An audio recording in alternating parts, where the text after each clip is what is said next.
From the outside, the Alcott estate looked like the kind of home you'd see on the cover of a luxury magazine. Tucked behind wrought iron gates and towering vines, the manor had wide marble staircases, crystal chandeliers in every room, and walls lined with portraits of the perfect family. But beneath the chandeliers and velvet drapes, shadows clung to the corners like secrets. I was one of them. My name is Elara Alcott. I'm 24 now, but this story begins when I was just 8 years old, the night my family, with all their wealth and power, made it clear that I didn't belong. My parents, Gregory and Vivian Alcott, were high-profile diplomats in the international political scene. They were the kind of people who made speeches at charity galas, shook hands with presidents, and appeared in glossy magazine spreads as the face of prestige and decorum. Every word, every breath, was measured. Every mistake, unforgivable. My little brother, Julian, was their crown jewel. He had the soft curls and effortless charm that drew attention wherever he went. Even at 5, he was already a prodigy on the piano, fluent in 2 languages, and the star of every school showcase. And then there was me. I was the daughter they never quite knew what to do with. Too quiet. Too clumsy. Too much of a shadow. My teachers said I was curious and creative, but my parents didn't care about those things. To them, excellence meant numbers, medals, applause. I learned early that silence was safer than speaking, that blending in was better than standing out in the wrong way. Still, I tried. I stayed up late memorizing facts. Practiced my posture until my back ached. Held my breath during family dinners hoping for a nod, a smile, anything. But approval was a prize I never earned. That year, the pressure was worse than ever. Our family was preparing to host a political delegation, and the house was a whirlwind of staff and stress. Everything had to be perfect, including me. And then I failed. It was a math exam, nothing special, just part of my weekly curriculum. I had studied for days, reciting equations until I could barely think straight. But when I got the paper back, a crimson sea stared at me like a wound. I knew what that meant. When I got home, my shoes barely crossed the threshold before I heard their voices. "She's a liability," my mother snapped from the sitting room.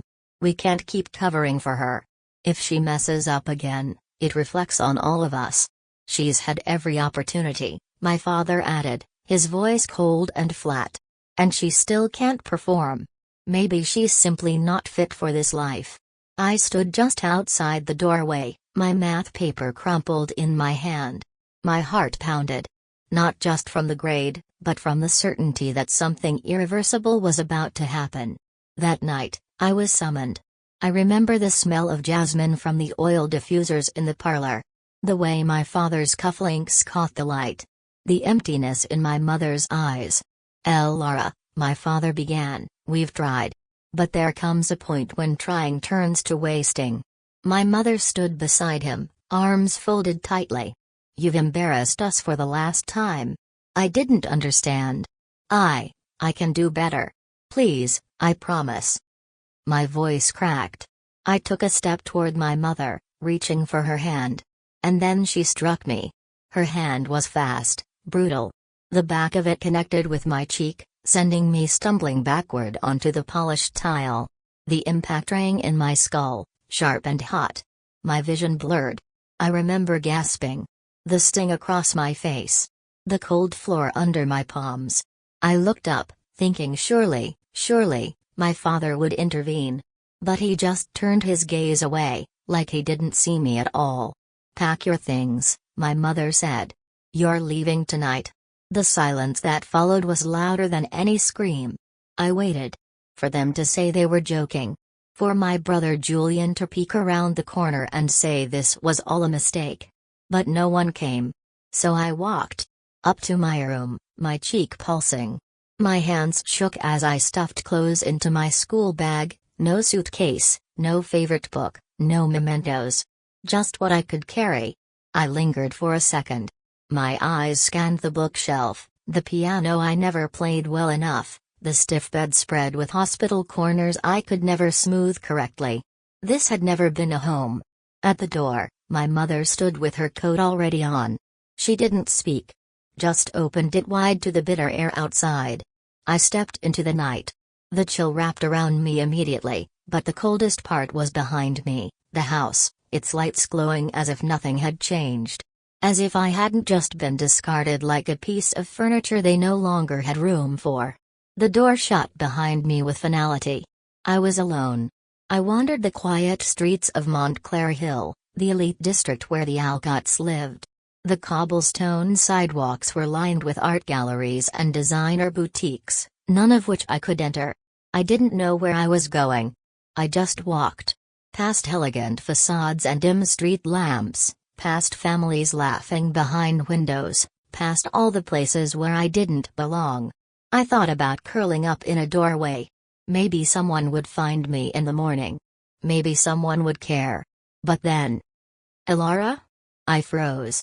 A woman was standing at the end of the sidewalk, her coat wrapped tight against the wind.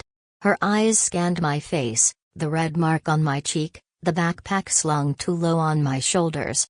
It was Aunt Margot, my mother's estranged sister, the one they only mentioned in whispers and disapproving sighs. She rushed toward me. "Oh my God," she breathed, kneeling. "What happened?" I opened my mouth, but the words didn't come. I was too tired. Too broken. She didn't need an explanation. She wrapped her arms around me. And in that moment, I cracked. I sobbed like I had never sobbed before, into her coat, into the dark, into the arms of someone who saw me. Really saw me. "You're safe now," she whispered, her voice fierce and gentle all at once. "I've got you." And for the first time in my life, I believed it. The apartment was nothing like the mansion I'd been forced out of, and that's exactly what made it feel like home. Aunt Margot lived on the third floor of a brick building nestled above a flower shop on the quieter side of the city. Her hallway smelled faintly of lavender and cinnamon, and every surface was cluttered with books, mismatched mugs, and warm light. The place pulsed with life, not perfection. Nothing matched, but everything made sense, like a patchwork quilt of freedom. She unlocked the door and led me inside, gently tugging the straps of my school bag from my shoulder. "You're safe here, Elara," she said again. Her voice was soft, but resolute. I nodded. The inside of my mouth tasted like iron. My face still stung. My body felt too big for my skin. All I wanted was to disappear into the floor. "I'll get some tea started," she murmured. "You sit down." I sat at the tiny kitchen table, legs dangling from the chair. My eyes scanned the room. Framed drawings, clearly done by kids, were pinned on the wall above a bulletin board filled with scribbled notes, postcards, and receipts. An old record player sat in the corner, humming a soft jazz tune. Everything felt unreal. This wasn't punishment. It wasn't cold or sharp or demanding. It was warm. I hadn't known warmth could feel so unfamiliar. Margot placed a mug of steaming chamomile tea in front of me. Then, wordlessly, she sat across the table and waited. Not for an explanation, just for me to feel ready. And somehow, I did. "My parents kicked me out," I said, voice trembling. She didn't flinch. "My mom hit me. My dad just watched." Silence. I braced for judgment. But Margot simply exhaled, slow and even. "I always had a feeling," she said. "Your mother. She wasn't always this cruel. But over the years, she turned into someone I no longer recognized. I hoped she'd be better to you." "She wasn't," I whispered. "No," she agreed. "She wasn't." I looked down at my chipped mug. "I thought if I worked hard enough, they'd love me. Like they loved Julian. They don't know what love is," she said firmly. "They know control. Power. Appearances. Not love." Her words sliced through years of confusion like a hot knife through fog. That night, she made me a small bed on the living room couch. She offered pajamas that were too big, socks that didn't match, and a stuffed rabbit from a box in the closet. "Her name's Hazel," she said with a wink. "She's good company." I hugged Hazel that night like she was a lifeline. As I lay there under a knitted quilt, I stared at the ceiling fan turning lazily above me. It felt like the first time in years my heartbeat wasn't thundering in my chest. No footsteps pacing outside my door. No lectures. No icy glares. Only quiet. Only safety. Only space to exist. The days that followed were unlike anything I had known. Margot didn't demand I be perfect. She didn't expect me to recite facts or perform for guests. Instead, she asked what I liked. What made me happy. What I wanted to be when I grew up, not what would reflect well on the family. I didn't know how to answer at first. No one had ever asked me those questions. She enrolled me in a new school, not a private academy with starched uniforms and test scores on display, but a small public school with colorful walls and art hanging in the hallways. Kids passed notes. Teachers laughed. For once, I wasn't surrounded by pressure, I was surrounded by people. The adjustment wasn't easy. I flinched when teachers raised their voices. I panicked during tests. I held my breath when I made mistakes, waiting for punishment that never came. But slowly, the weight began to lift. Margot helped me with homework. She showed up to school events. She baked cupcakes, badly, and let me laugh at her burnt edges. She even put my art on the fridge like it was the Mona Lisa. Every night before bed, she asked how my day was. Every morning, she reminded me, "You're safe. You're loved. You matter." It didn't erase the past, but it rewrote the future. One rainy Saturday, we sat together on the couch. I was reading a graphic novel. She was flipping through an old magazine. The quiet was comfortable. "Margot?" I asked. She looked up. "Yeah, kiddo? Why did you take me in?" She set the magazine down. "Because I saw myself in you." I blinked. "My parents weren't like yours," she continued. "But I know what it feels like to be forgotten. To be unloved. And I swore, if I ever had the chance to stop someone else from feeling that way, I'd take it." I didn't say anything. I just leaned into her side, and she wrapped an arm around my shoulders. From that moment on, I knew, I had a real family now. Not bound by blood. Bound by choice. Bound by love. The scars from my childhood didn't vanish overnight. I still had nightmares. I still felt a pang when I saw families walking hand in hand down the street.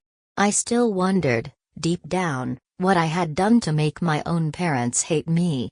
But every time that doubt crept in, Margot was there. With tea. With a terrible joke.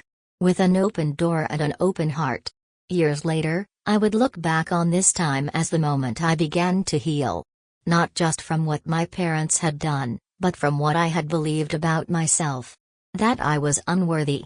Unlovable. Disposable. Margot showed me the truth, that I was enough. And for the first time in my life, I started to believe it. By the time I turned 15, I had rebuilt the pieces of myself into something steadier, something stronger.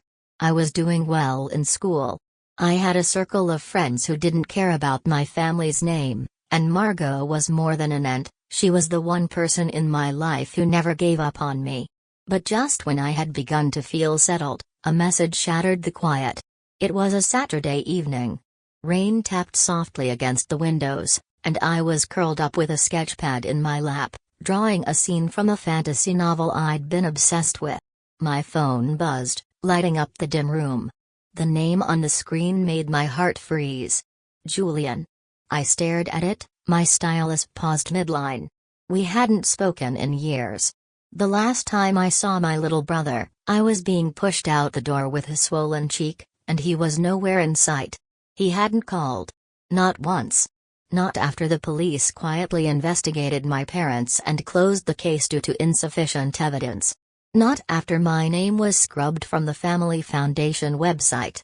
Not when my birthday passed each year. So why now? My thumb hovered. Then I opened the message. "Hey, Elara. Can we talk? Please."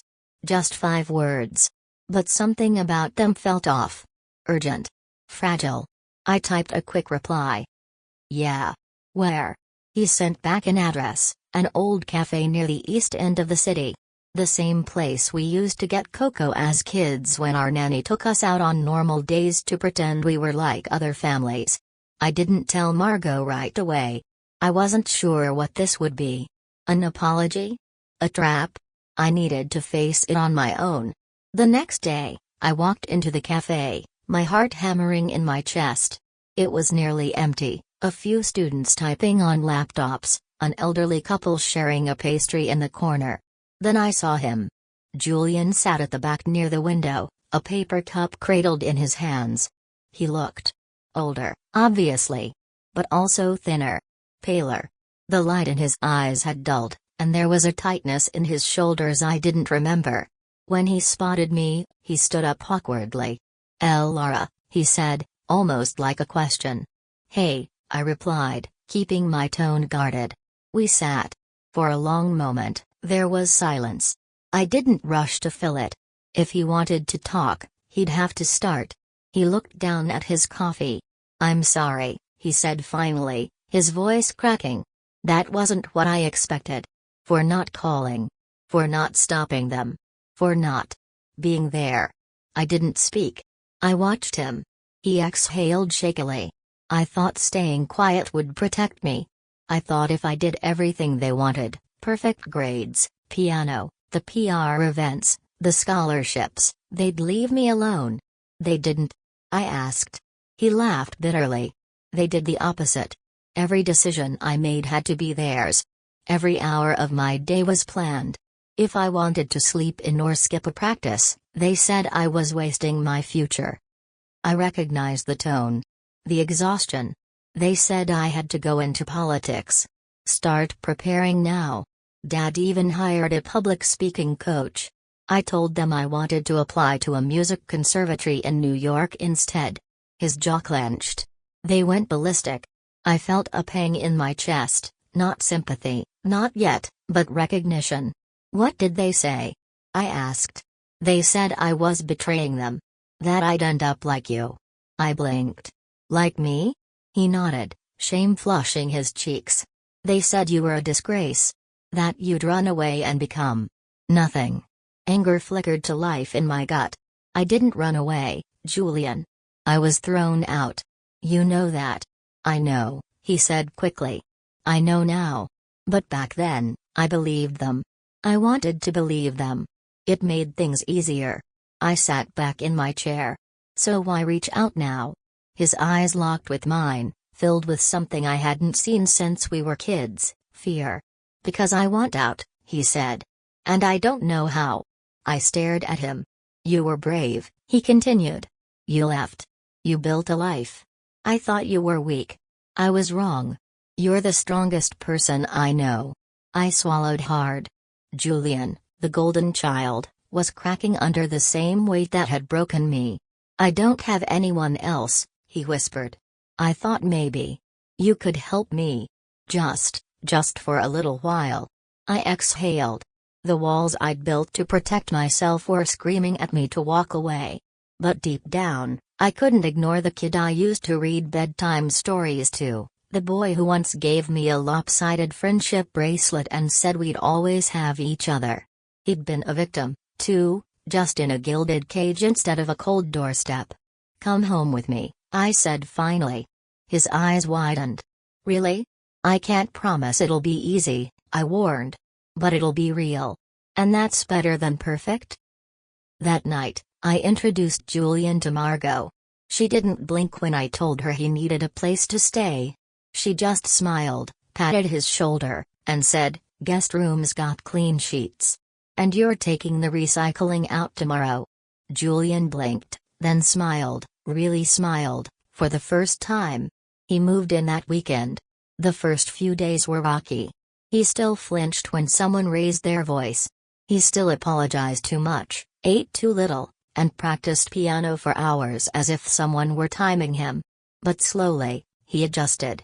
He talked about composing music, about wanting to teach someday. He started eating breakfast in his pajamas, laughing with Margot about her horrible taste in TV. He got a part-time job at a music store and began saving up for his future on his terms. One night, we sat on the rooftop of the building, watching stars peek through the smog. Do you think they'll ever change? He asked softly. I used to hope so, I replied. But I don't anymore. He nodded. Me neither. A pause. Thank you, Elara. I turned to him. For what? For showing me the way out. I didn't say anything. But in my chest, something healed. Not because I had saved him. But because I'd finally found the family I was meant to have, one we chose for ourselves.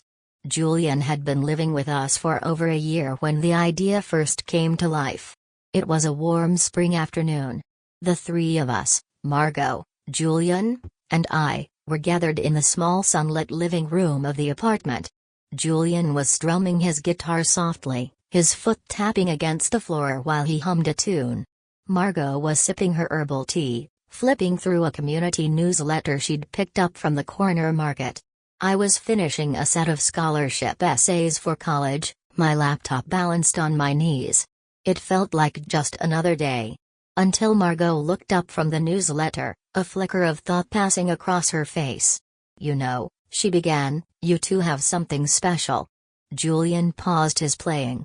You mean Elara's ability to out-argue a Supreme Court justice and my raw musical genius? I rolled my eyes. Margot, don't encourage him. She chuckled, then leaned forward, placing the newsletter on the coffee table. No, I mean your story. Both of you. You've lived through hell, but you didn't just survive. You transformed. Not many people can say that. Julian glanced at me, then back to her. What are you getting at? Margot's eyes gleamed with quiet fire. What if we used what we've learned, what we've endured, and turned it into something bigger? Something that helps others. I sat upright. Like what? A blog? A support group? No, she said, her voice firmer now. A place. A real place. A center where kids and teens like you, ones who've been pushed out, silenced, or rejected, can come. No judgment. No impossible expectations. Just a space to exist. To breathe. To rebuild. The room fell silent. I felt something stir in my chest. An old ache. An old hunger. The child eyed once thin, the girl with a swollen cheek and a backpack full of fear, leaned forward inside me, listening. What would we even call it? Julian asked. Margot smiled. The Alcott Center. I blinked. After them. No, she said, shaking her head. After you. You reclaimed the name. You survived it. You redefined it. My eyes stung. I hadn't realized how deeply I'd wanted to make something good out of all the pain. Julian set down his guitar. We'd need funding. Margot tapped the newsletter. There's a grant opening in 2 months. For youth outreach initiatives. We have time. That night, we didn't sleep much. We stayed up sketching ideas on napkins and old receipts. Julian dreamed up music workshops. I envisioned art therapy and journaling spaces. Margot suggested mental health counseling, group therapy, tutoring. The ideas flowed faster than we could write. The next day, we began the real work. We filed for nonprofit status. Wrote our grant proposals. Reached out to local community leaders, schools, and shelters. We pitched our plan everywhere, from church basements to coffee shop open mics. Most people were skeptical. Some were inspired. A few said we were too young, too idealistic. But a few said yes. And that was enough. We found a rundown warehouse on the east side of the city, tucked between a bakery and a hardware store. It had broken windows, stained floors, and water damage, but it had space. And potential. And history.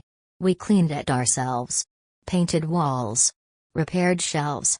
Decorated every corner with warmth and intention, murals of stars and wings and blooming trees. Donated books. Beanbags. Bunk cots for emergencies. Instruments. Art supplies.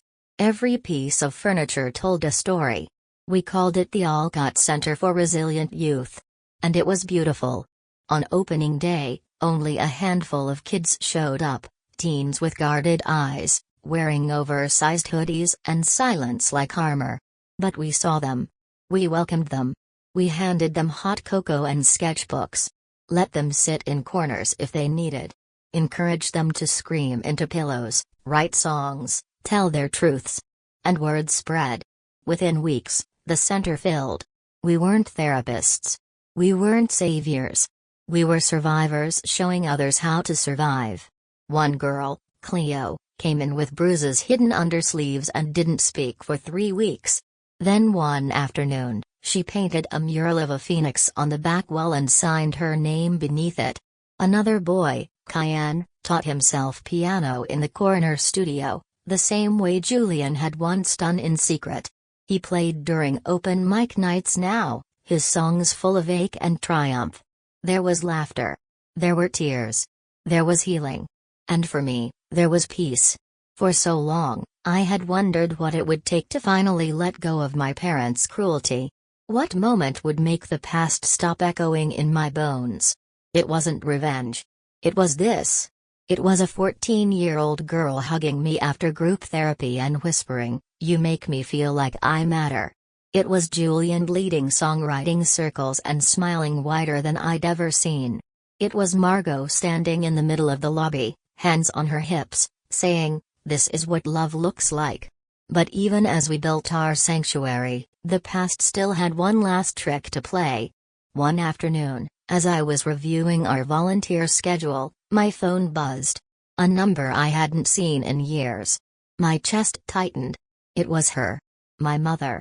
I stared at the screen, every instinct telling me to decline. To block the number. To never look back. But curiosity, dangerous and human, won.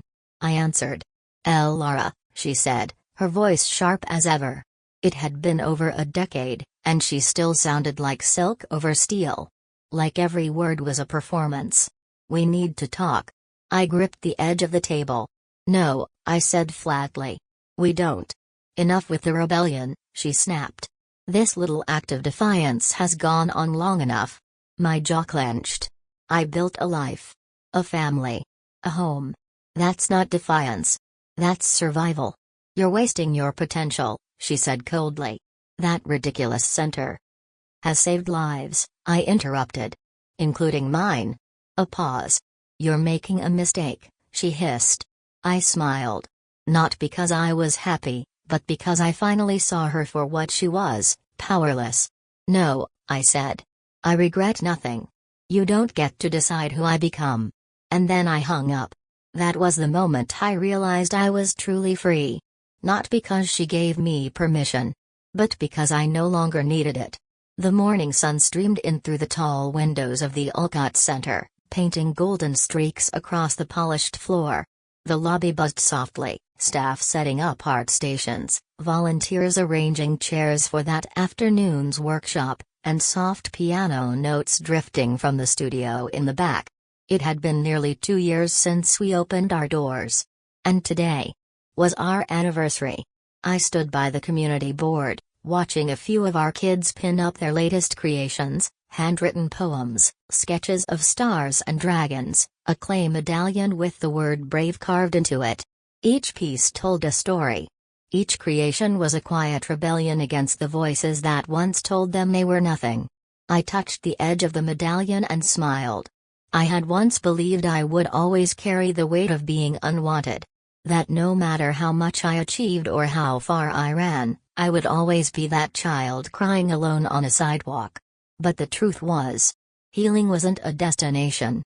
It was a garden you tended to every day. "Hey, boss lady." Julian's voice brought me back. He approached with his guitar slung over one shoulder and his signature grin intact. "You ready for tonight?" he asked. "Ready-ish," I said, feigning calm. "I still don't know what I'm going to say." He chuckled. "You'll figure it out. You always do." Margot joined us moments later, her arms filled with balloons and a clipboard covered in scribbled notes. "Don't forget," she said, peeking over the top of the balloons, "City Council is coming.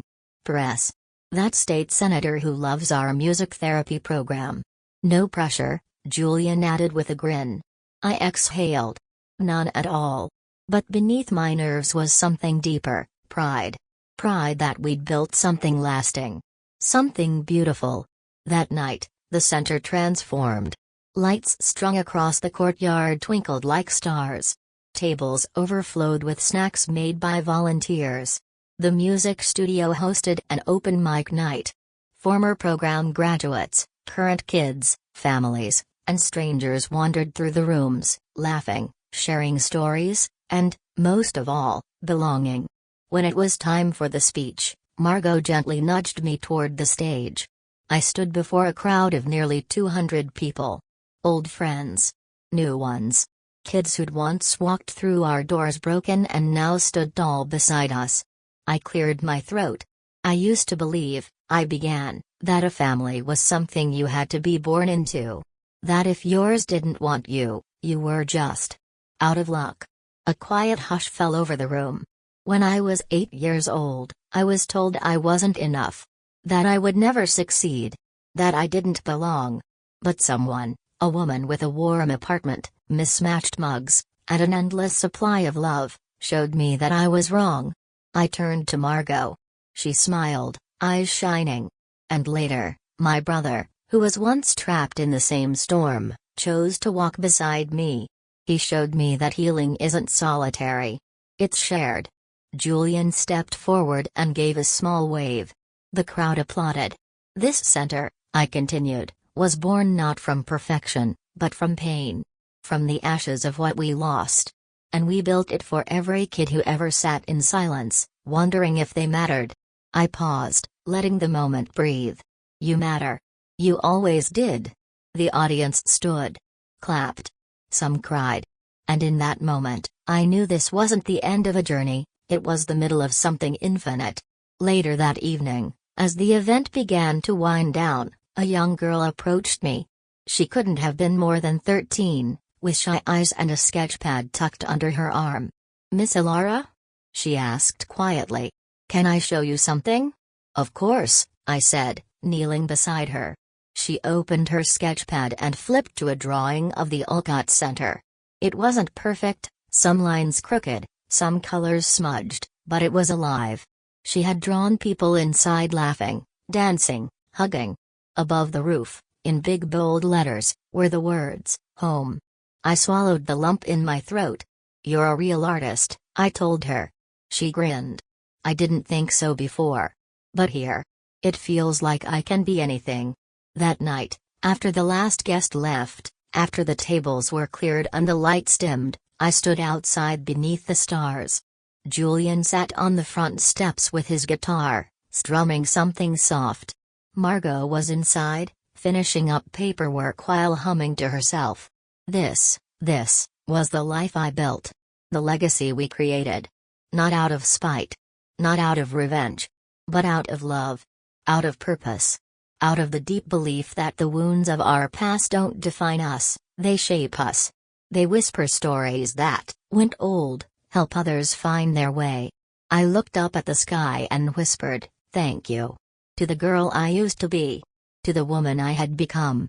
To every child still walking through the dark, waiting for a hand to reach out and say, "You're not alone." And I promised her, "We'll keep the lights on."